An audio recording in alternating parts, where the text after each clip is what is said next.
the life of Jesus and the life of Muhammad are very important in these conversations, especially when it comes to the Quran. There's so much I wish I could tell you, but basically, here's what I began to realize, that there are plenty of peaceful verses in the Quran and in the traditions of Muhammad's life, and there are plenty of violent verses and stories. Tons. How do you reconcile them? We in the West had been taught that the violent stuff should be seen as all defensive and coming under the lens of the peaceful stuff. The peaceful stuff is the stuff that prevails. And then we get to the sources that Muslims consider the most reliable.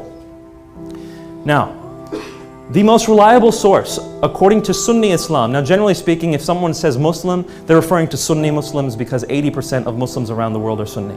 Unless someone puts a qualifier in Shia or some other denomination, generally speaking, you're talking about Sunni beliefs. Now, 80% of Muslims believe then that a book called Sahih al-Bukhari is the most trustworthy source on Muhammad's life. Sahih al-Bukhari was collected by a man named Imam Bukhari, who wrote and died approximately 250 years after Muhammad's death. So now we're 250 years away.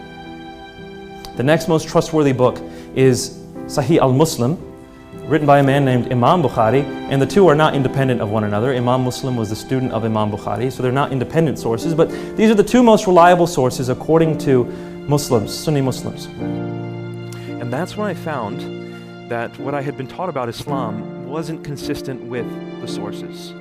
Turns out Muhammad had started his, let's call it a prophetic career, in 610 AD. He dies in 632 AD, and in that time he goes from peaceful, starting off with a message of worshiping one God and helping widows and orphans and travelers, etc., takes that message and it becomes increasingly more violent until the time he dies.